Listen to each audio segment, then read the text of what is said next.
Aqui, sistema penal é o conjunto de agências responsáveis pelos processos de criminalização primária e secundária. O sistema penal, nesse sentido, pode ser entendido como um conjunto de instituições responsáveis por realizar o controle social punitivo institucionalizado. Os ministérios são agências políticas. E as agências também podem ser internacionais, como a ONU. Elas podem ser ideológicas, como faculdade, universidade.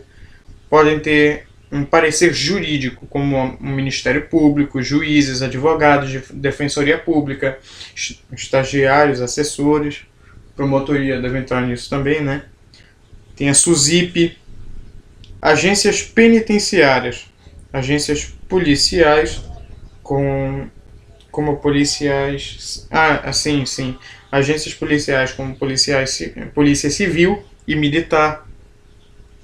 Sistema penal subterrâneo, definição dada pela Lola Arniar de Castro, e sistema penal paralelo, Zaffaroni. Esse conceito aqui de sistema penal, que inclui também esse negócio de agências, está na parte do Zaffaroni com Nilo Batista. Deixa eu ver aqui, vitimização, policização. Policização. Seleção dos quadros policiais pelo sistema penal. Vitimização primária. Vítima em abstrato, que compõe conduta criminosa. Vitimização secundária. Vítima em concreto. A primária é vítima de um delito, né, cara? Cifra oculta da criminalidade. A cifra oculta da criminalidade são aquelas pessoas que cometem um crime, mas elas não são presas ou não sofrem um processo. Cara. O crime está acontecendo, mas não há nada assim que o exponha na lei. Deixa eu ver. Sabe quando eu andei uma vez e vi uma barraquinha de batata frita com 3 ganchinhos lá em cima nos fios? Isso é gato. E ele faz isso todo sábado. Não parece ter sido pego nenhuma das vezes. Isso pode ser considerado, acredito, uma cifra oculta da criminalidade. É um crime? É. Mas ele não é punido e nem tem processo contra ele algum. Ou seja, não tem nada ali que está em holofote na lei. Então, acontece. Mas ninguém sabe. Sistemas penais paralelo e subterrâneo. Paralelo. Aponta para uma série de agências ou atores de alguma forma, não perceptiva. Também manifestam a lógica do poder punitivo. Médicos, autoridades assistenciais, famílias, juizados, autoridade militar, federações esportivas, etc. Subterrânea. Significa atribuir a expressão institucionalizado à acepção de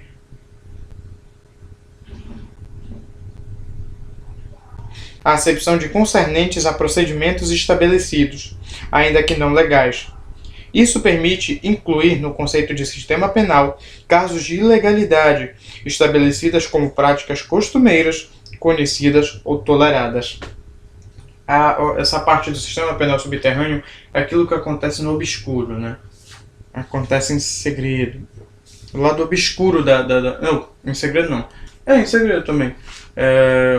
Aquilo que acontece em obscuro no sistema penal. Por exemplo, as torturas. Um ladrão ser torturado no meio do mato, assim, ninguém vê ou ninguém se importar. Isso é uma parte do sistema penal que é oculto, né? É um negócio assim, subterrâneo. Como é que se diz? Acontece, mas ninguém está sabendo de nada. Entende? Essa é a parte do subterrâneo. Está aí a definição desses dois. Lembrando que a paralela é do Zaffaroni e o subterrâneo é da Lola de Castro. Funções reais não declaradas ou latentes do direito penal. Hipóteses. Letra A. O direito penal não defende todos, mas somente os bens essenciais, nos quais está igualmente interessado, está igualmente interessado o conjunto de cidadãos e, quando castiga as ofensas, o faz com intensidade desigual e de modo fragmentado. B. A lei penal não é igual para todos. O status de criminoso está desigualmente distribuído entre os indivíduos. C. O grau efetivo de tutela e distribuição dos status criminosos é independente do dano social das ações e da gravidade das infrações à lei, no sentido de que estas não constituem as principais variáveis da reação criminalizante e de sua intensidade.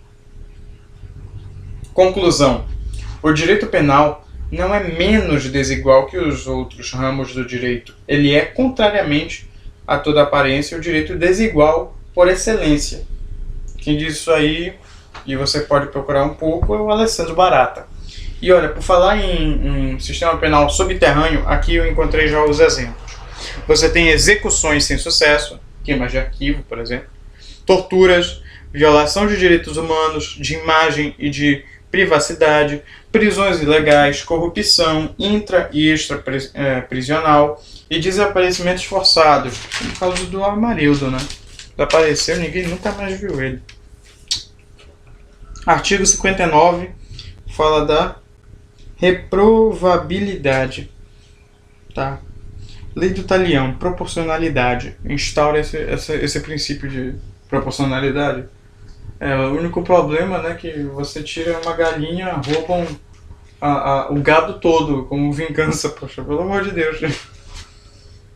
Punição teocrática. Crime versus o pecado. Punitum quia pecca, punir ost. Lei das 12 tábuas. Código de Hammurabi. Êxodo. História do direito penal. Vingança privada contra a divina contra a pública. Bellum omnium contra omnes. O direito penal inferido nas grandes narrativas das ciências criminais. Aspectos históricos sobre os modelos integrados. Primeiro, Idade Média e Inquisição. Segundo, Iluminismo, Escola Liberal Clássica. Terceiro, positivismo criminológico, Escola Positiva. Pensamento Contemporâneo, Criminologia Crítica. Vamos começar aqui pelo primeiro, né? Maleus maleficaram, Heinrich e Seringar. O Martelo das Bruxas é um livro muito importante nessa parte aqui da Idade Média. Direito Penal, Manifesto do Mal. Processo Penal, Inquisitório. Criminologia, Etiológico. A criminologia etiológica. Criminalística, Investigação do Mal. Bem versus o mal. Crime versus pecado. Deus versus Satã. Religiosos, teólogos. Acumulação, olha aqui. Acumulação originária ou primitiva do capital. Isso é tratado, o professor disse que é nos capítulos ou 24 ou 26 do Karl Marx, tá?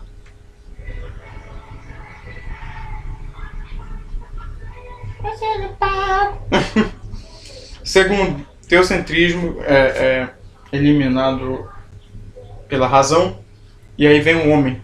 Aí vem o antropocentrismo. O iluminismo é dito como o século das luzes, né? Onde há o novo homem, entre aspas. Há também o protagonismo dos juristas e filósofos. Eles já têm mais protagonismo porque eles podem interpretar, já são um pouco mais livres para interpretar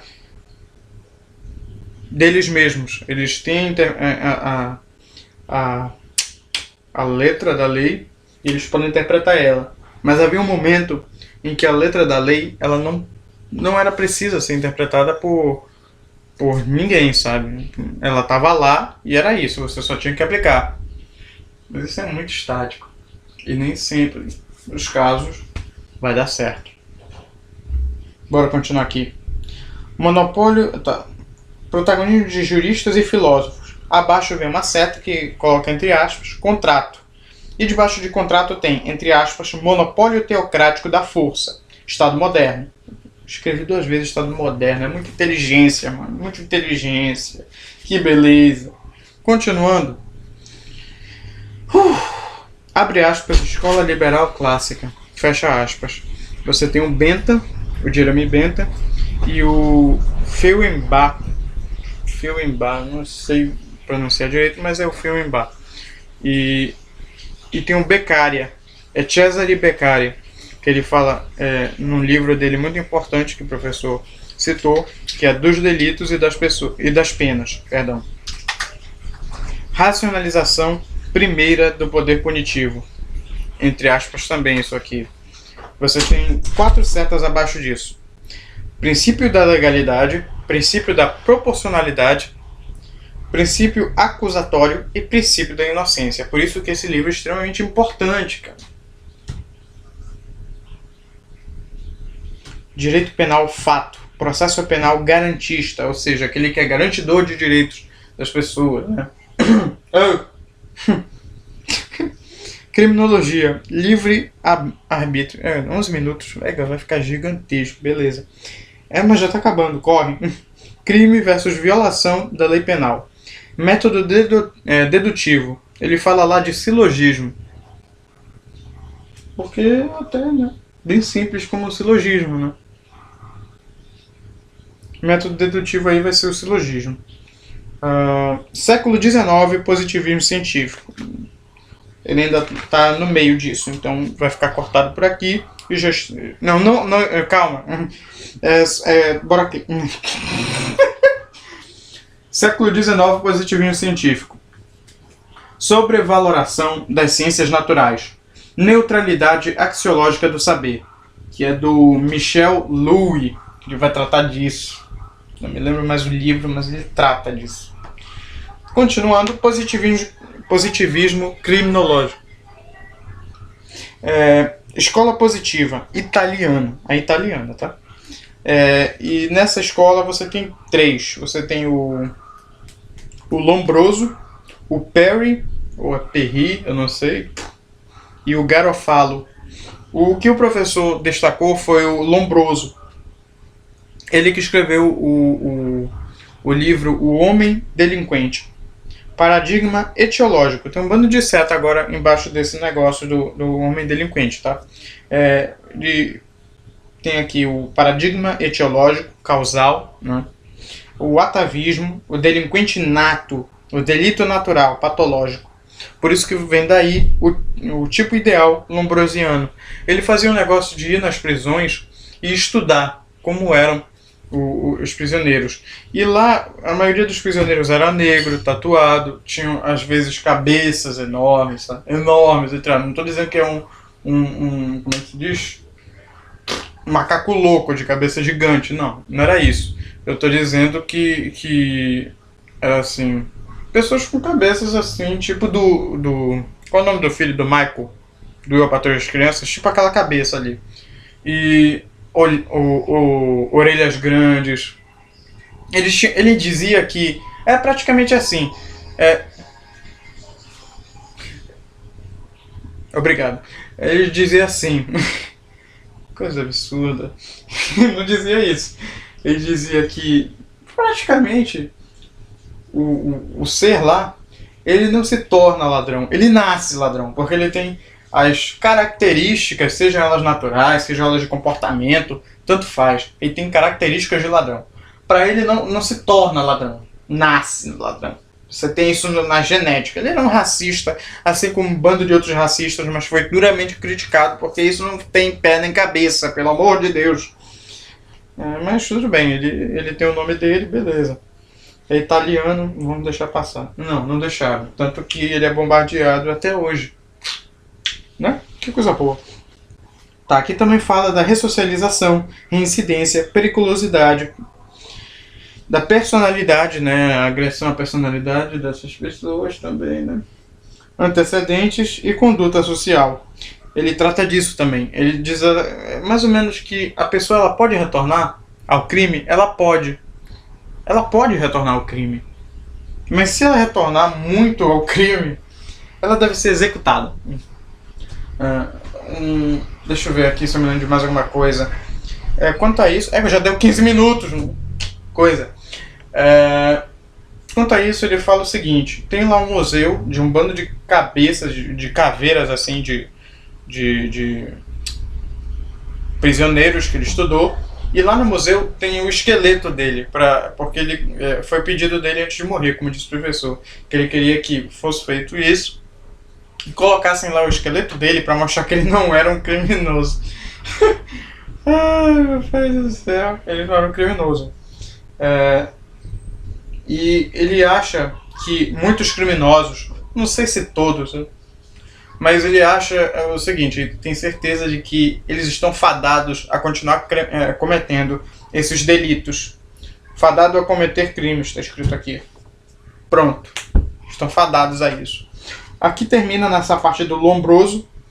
Eu ia dizer lombrósio, lombo de comida, estou falando. Mas eu não tenho... Não, acho que não. Chega. Acabou.